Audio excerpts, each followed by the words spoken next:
सन्मान होता आपण त्याचा स्वीकार करावा अशी आपल्याला नम्र विनंती आहे.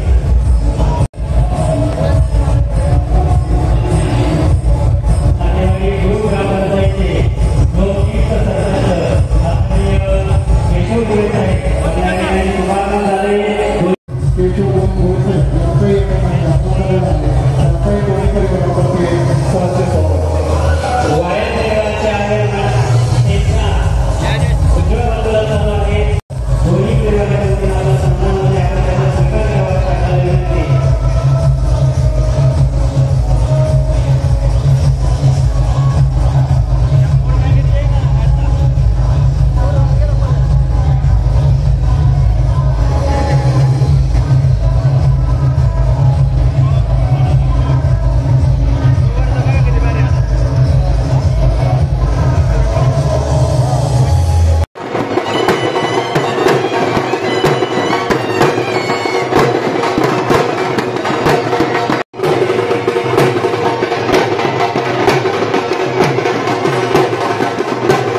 निसर्गाच्या शुभ आशीर्वादाने आणि तुमच्या सर्वांच्या शुभ आशीर्वादाने यांचं पुढील आयुष्य सुखाचं समाधानाचं भरभराटीत जाणार आहे. गायक परिवारांना विनंती आहे की आपल्या नव्या मुलीला लवकरात लवकर प्रवेशद्वाराजवळ घेऊन जायचं आहे.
आशीर्वाद देण्यासाठी आलेले आहेत, परंतु त्याच्याही पेक्षा आज निसर्ग या ठिकाणी आपल्या धरती मातेचं आणि ह्या आदिमशाळाचं स्वागत करण्यासाठी आणि त्यांना शुभाशीर्वाद देण्यासाठी पाऊस सुद्धा या ठिकाणी आलेला आहे.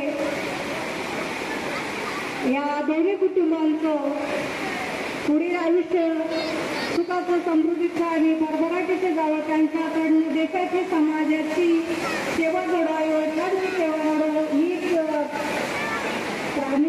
मी प्रार्थना करते. मी माझ्या तळते परिवाराच्या वतीने, आदिवासी विचार मंच महाराष्ट्राच्या वतीने, गिरसा ब्रिगेड सह्याद्रीच्या वतीने, आदिवासी समाजाच्या वतीने मी आदिम शुभेच्छा देते.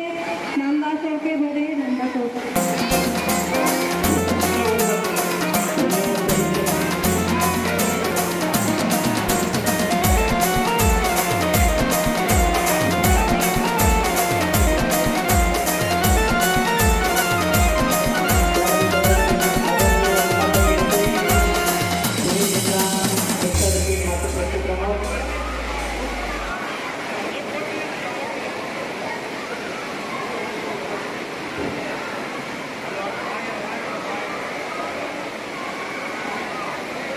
या दोन्ही परिवाराने आपल्याला एक आदर्श घालून दिलेला आहे की आपली संस्कृतीचं जतन व्हावं, संवर्धन व्हावं, आपली संस्कृती टिकून राहावी, आदिवासी समाज त्याचं अस्तित्व टिकून राहावं म्हणून आपल्या वाडवडिलांनी, पूर्वजांनी ज्या परंपरा आपल्याला घालवलेल्या आहेत, त्या रीतिरिवाज घालून दिलेला आहे, त्या रीतिरिवाजाप्रमाणे आदिवासी व्यवसायांच्या आशीर्वादाने या दोन्ही परिवारांनी एक समाजाला आदर्श घालून दिलेला आहे की आपण आपली संस्कृती जतन केली पाहिजे. म्हणून आजचा हा आदिवासी पद्धतीने हा लगीन सोहळा या ठिकाणी संपन्न होत आहे. आदिवासींची लग्न पद्धती, त्या लग्नासाठी जे लग्ने होते, पूर्वी लग्ने असायचे, आज ती परंपरा आदरणीय आदिवासी समाजाचे अभ्यासक मोहन सर, संजय बांगे सर या ठिकाणी आपल्या माध्यमातून आपल्या समाजाचे विधी पार पडत असतात. आज मोहन सर हे आदिवासी पद्धतीने या ठिकाणी लग्न लावत आहे.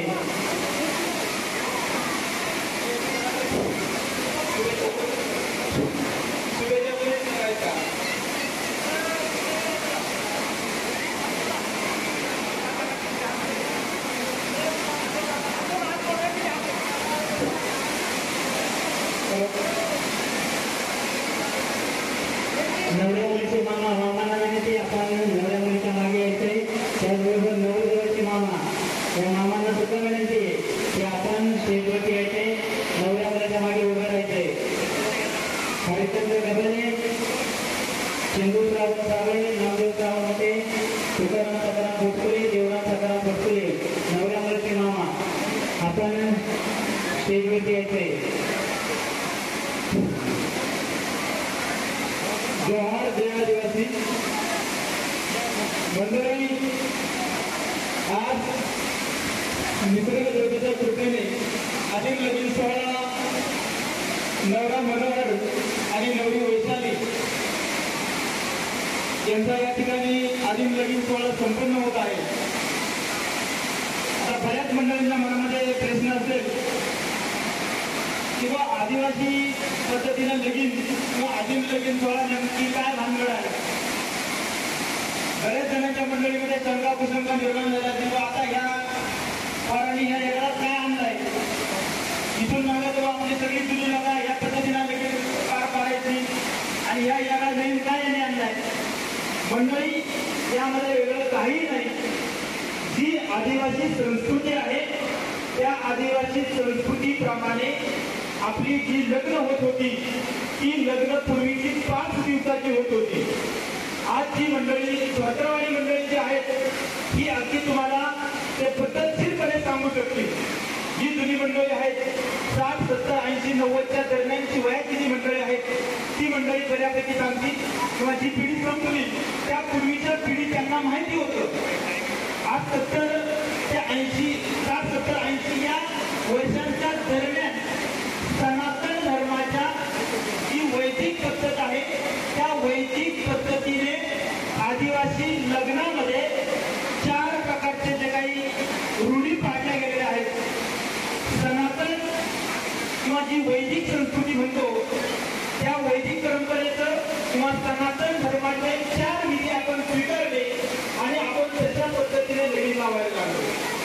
फक्त 4च त्याच्यामध्ये घुसलेले आहेत. बाकीचं आपल्या लगीन सोहळ्यामध्ये दुसरं काही घुसलेलं नाही. जे सगळे विधी आपण करतो, पहिली लग्न 5 दिवसाची होती. त्या 5 दिवसाच्या लग्नाचे विधी जे आहेत ते आज आपली 2 दिवस जरी लग्न चालू असली तरी त्या 2 दिवसाच्या लग्नामध्ये आपण हे सगळे विधी पूर्ण करून घेतो. आणि जे काही 4 पद्धत कोणकोणते आहेत तर त्या मंगलाष्टका, त्या आपण मंगलाष्टका म्हणतो. त्यापूर्वी आदिवासींच्या लग्नामध्ये मंगलाष्टका होत नव्हत्या. मंगलाष्टकाच नाही मुळात आदिवासीच्या मूळ संस्कृतीमध्ये. त्या मंगलाष्टका आपण वैदिक संस्कृतीप्रमाणे स्वीकारल्या. त्यानंतर दुसरं आहे अक्षता टाकणे.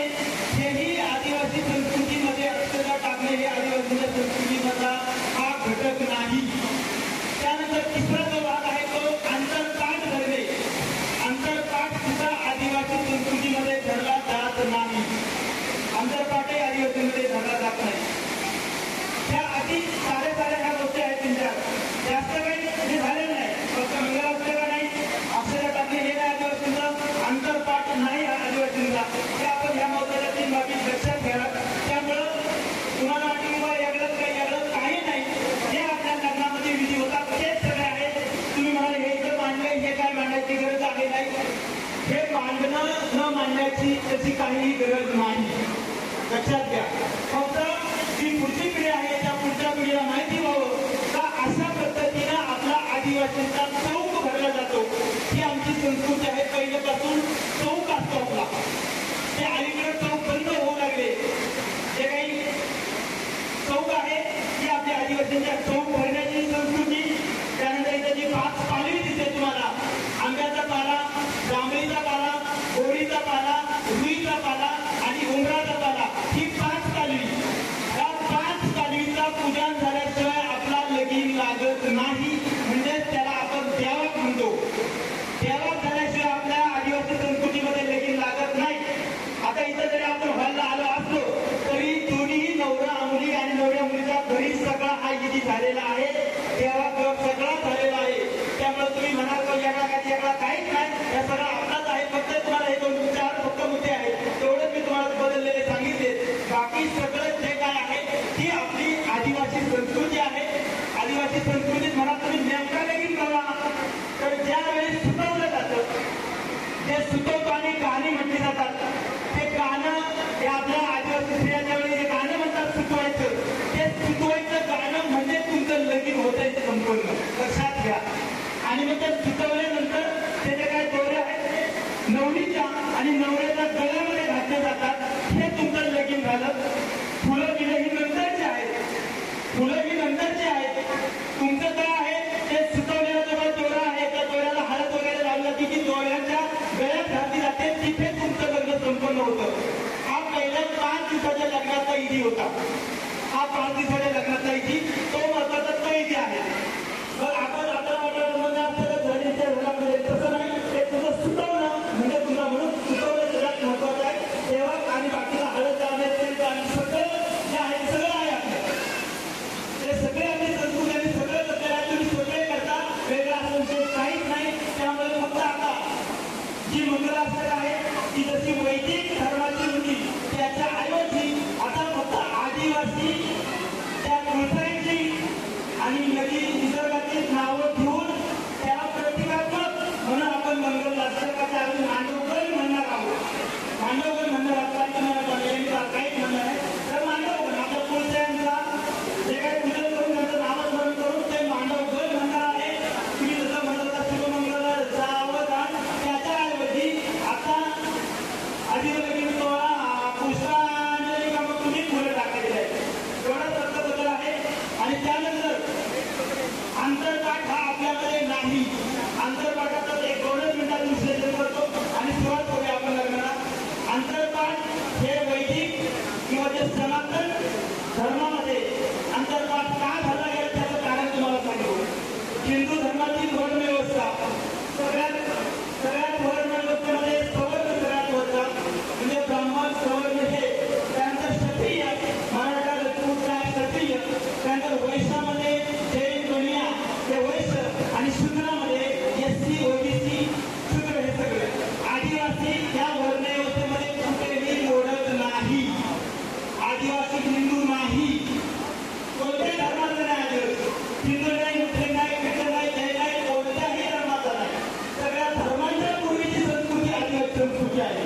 मंडळी हे आंतरपाठाचं काय आहे ते तुम्हाला सांगतो.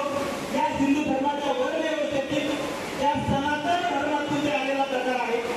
ते सनातन धर्मामध्ये काय म्हणते, तो आंतरपाठ मध्ये धरावा आणि धरल्यानंतर ती सत्यनारायण पूजा केली जायची आणि ती पूजा केल्यानंतर देव म्हटला गेला, त्याला सवर्ग म्हणतात. तो देव त्या नवरीला शुद्धीकरण करण्यासाठी 2 दिवस घेऊन जायचा आणि तिसऱ्या दिवशी पाठवायचा. हे मी सांगत नाही, तुमचा जो काही ग्रंथ आहे सनातन धर्माचा त्याच्यामध्ये ते सगळं दिलेलं आहे. त्याच्या पद्धतीने म्हणजे त्या हिंदू धर्माच्या वर्णव्यवस्थेवरती जे काही वाईट चालीरीती होत्या तो प्रकार आहे. पण त्यांच्या दृष्टीनं वरचा सगळ्यात जो देव आहे सवर्ण यांच्या दृष्टीने सगळे शूद्र, हे सगळे शूद्र. आणि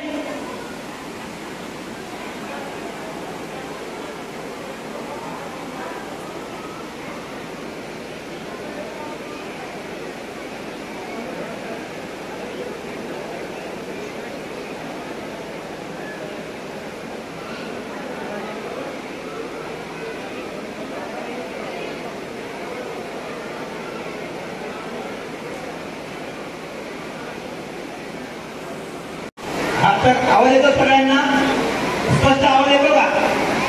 महत्वाचं आहे. त्या सनातन धर्माप्रमाणे त्या हिंदू धर्मातील ही वर्णव्यवस्था सवर्ण, क्षत्रिय, वैश्य आणि शूद्र यांच्या दृष्टीने हे सगळेच शूद्र. यांच्या स्त्रिया फक्त उपभोगाच्या वस्तू आणि म्हणून ती सत्यनारायण पूजा करून त्या नवरीला त्या देवाकडे पाठवलं जातं. 2 दिवस शुद्धीकरण करून परत पाठवलं जायचं. ते मम भार्या समर्पी आणि तुम्ही पाहिलं असं टीव्हीला सगळं ऐकलंय सगळ्यांनी. मम म्हणजे माझी, भार्या म्हणजे बायको, समर्पित करतो देवा. ही जी काय पद्धत आहे त्यात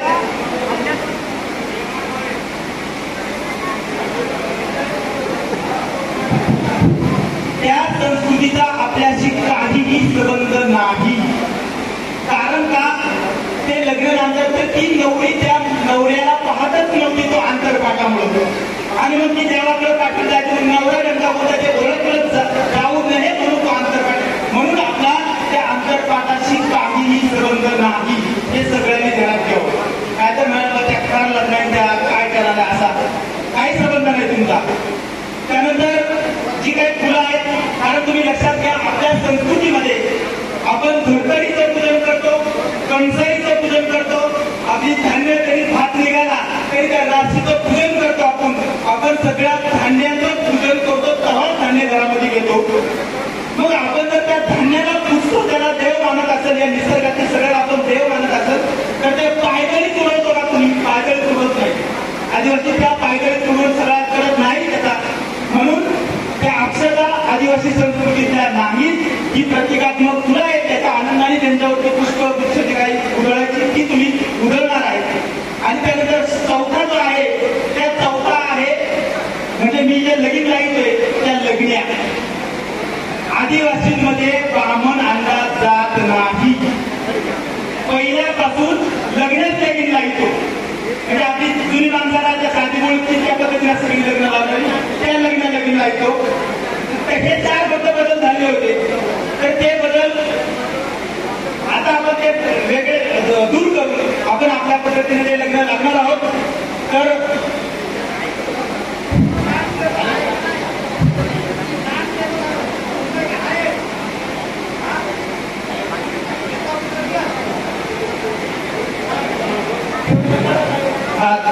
दोन मिनिटात काहीतरी आमदार साहेब ते शुभेच्छा देणार आहेत आणि आपण लगेच लग्नाला सुरुवात करतोय. आदिवासी संस्कृतीचं जतन करणं आपलं फार गरजेचं आहे. आपण म्हणतो काय फरक पडणार आहे, पण येणाऱ्या पिढ्या आपल्या सुरक्षित नाहीयेत. जेव्हा जेव्हा आदिवासींचा इतिहास किंवा आदिवासींची माहिती लिहिली जाते, आदिवासी संस्कृतीची माहिती लिहिली जाते, तेव्हा आदिवासींच्या परंपरा पाहिल्या जातात. मग जेव्हा आदिवासींच्या परंपरा, विधी, परंपरा ह्या जेव्हा इतर धर्माशी मिळत्या जुळत्या होतात, तेव्हा तो आदिवासी राहत नाही. मग तेव्हा आदिवासी राहिला नाही तर आदिवासी हा इतर धर्मीय बनतो. मग आदिवासींचं अस्तित्व धोक्यात येतं, आदिवासींच्या येणाऱ्या पिढ्या धोक्यात येतात. म्हणून प्रत्येक गोष्ट ही आदिवासी संस्कृतीप्रमाणे त्यांच्या परंपराप्रमाणे रीतिरिवाजाप्रमाणे वाडवडीलांनी घालून दिलेल्या परंपरांनी होणं गरजेचं आहे. तरच येणाऱ्या पिढ्या सुरक्षित राहणार आहे, हा आदिवासी सुरक्षित राहणार आहे. त्याच्यातूनच आजच्या या दोन्ही परिवाराने हा जो आदर्श घालून दिलेला आहे तो खरं तर सर्व समाजाच्या प्रत्येक घटकाने लक्षात घ्यावा आणि आपल्या ज्या परंपरा आहेत, मूळच्या परंपरा आहेत, त्या परंपरांप्रमाणे आपले हे सर्व शुभ विधी हे आदिवासी परंपरांप्रमाणे व्हायला पाहिजे. तरच आपल्या येणाऱ्या पुढच्या पिढ्या ह्या सुरक्षित राहणार आहेत. आता लक्षात घ्या, त्या आदिवासी संस्कृती सर्व धर्मांच्या पूर्वीची संस्कृती मंडळी. धर्म हे सगळे नंतरचे आहेत. धर्म हे 1000, 2000, 2500, 3000 वर्षांच्या दरम्यानच्या आणि जी हडप्पा संस्कृती आज तुम्हाला याच्यामध्ये जे दिसतंय त्याचं विश्लेषण करतो मी. जो काही चौक तुम्हाला दिसतो त्या चौकामध्ये प्रकृती चक्र आहे. काही मंडळी म्हणायला लागली का बाबा त्या स्वस्तिक उलटा काढलाय. ते स्वस्तिक उलट नाही, ते प्रकृती चक्र आहे. जी पृथ्वी सूर्याच्या भोवती फिरताना अशी उजव्या पद्धतीने फिरते, म्हणून आपले सगळे विधी करताना अशा उजव्या पद्धतीने केले जातात. आपल्या देवांना ओळखताना असं ओळखलं जातं असं नाही. हा निसर्गाचा नियम आहे. जातं जसं दळणदळलं जातं असं उजव्या बाजूने सगळे आधी पाच हरली ती उजव्या पद्धतीने, वाऱ्याची वाळवून पाण्याचा घोडा, झाडावर जाणारे वेल, हे सगळं हा निसर्गाचा नियम आहे. हा निसर्गाचा ठराव ही उजवी, म्हणून ते प्रकृती चक्र ते उजव्या बाजूने आहे. त्याच्यामध्ये तुम्हाला चंद्र, सूर्य आणि ज्या हडप्पा संस्कृतीतील तुमचा पुरावा आहे तो तुम्हाला पुरावा खालीच्या जन्माला आल्यानंतर 500च्या जगात 12 बळी तुम्ही काढता, त्या 12 बळीचं महत्व सांगणार ते त्या चौकामध्ये आहे. आणि जोहार म्हणजे ज्या ह्या निसर्गाचा या प्रकृतीचा जयकारा करतो आपण, अशा पद्धतीचा तो चौक आहे. आणि ज्या सगळ्या धर्माच्या पूर्वी संस्कृती हडप्पा संस्कृतीचा पुरावा 7000 वर्षांचा पुरावा सांगतोय की पृथ्वीच्या 1000 अब्ज वर्षांपूर्वीची आहे. आणि त्याच्यानंतर ही झाडं, झुडपं, वेली, वनस्पती आणि यानंतर मानवाची उत्पत्ती. आणि हे धर्म सगळे नंतर हे धर्म सगळे मानवाने स्थापन केले. या धर्माचे संस्थापक हे सगळे जे काही आहेत ते आपण अल्लाह, गॉड, देव हे सगळे सांगतो, हे सगळे नंतर जन्माला आलेले आहेत. मानवता हा धर्म आहे खरा, माणूस तिथून एकच आहे. हे धर्म वगैरे जाती ह्या सगळ्या नंतर पाडलेल्या आहेत. म्हणून त्या सगळ्या धर्माच्या पूर्वीची संस्कृती ही आदिवासी संस्कृती आहे. आणि त्या आदिवासी संस्कृतीप्रमाणे हा आदिवासी लगीन सोहळा या ठिकाणी संपन्न होत आहे. अगदी निसर्गाची ही साथ, जी पाऊस आला त्या निसर्गाला ते मान्य आहे. आणि म्हणून मंडळी बऱ्यापैकी इथं जास्त वेळ सांगणं उचित नाही. अगदी हे थोडासा सारांश आपल्या लक्षात आला तरी चालेल की ज्या आदिवासी संस्कृतीप्रमाणे आपला आदिवासी लगीन सोहळा संपन्न होत आहे आणि आपण आता लगेच लग्नाला सुरुवात करत आहोत.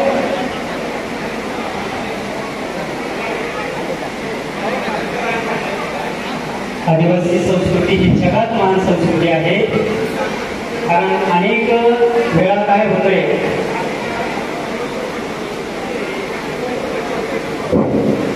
हा मंडळी लग्नाला लगेच सुरुवात होत आहे का? मान्यवर आले तरी ते नंतर शुभेच्छा देतील. आपण ते समजून घेऊ का आपल्या संस्कृतीमध्ये सगळा साधा भला आपला सगळा चालत आहे, त्यामुळे त्याची काळजी करू नका.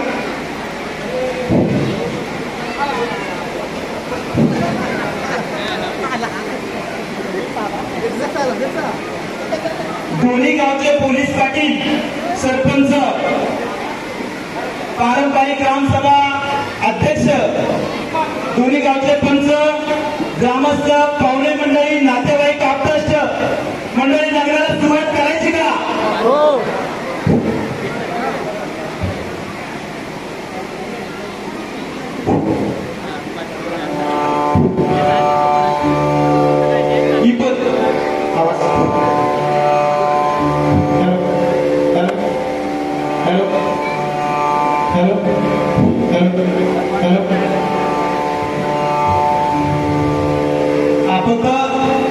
आदिवासी लगीन सोहळा पुष्पांजली म्हटल्यानंतर फुलं टाकायचे. 5 मांडव पण होणार आहेत, जसं आपण मंगळ असतो त्याच्याप्रमाणे सेम होणार आहेत 5 मांडव पण.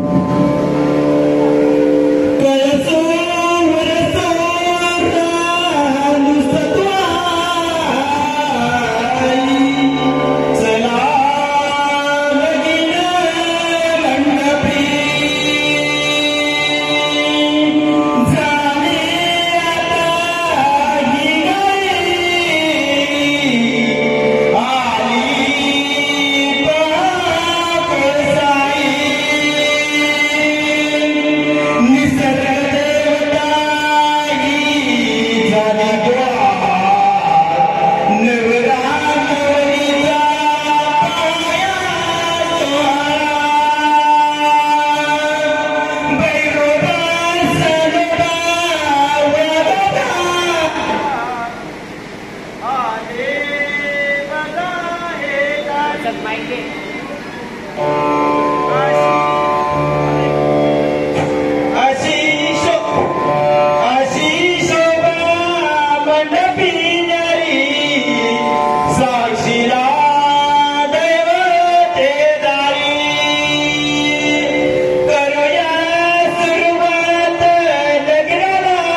राज्याचे कार्यसम्राट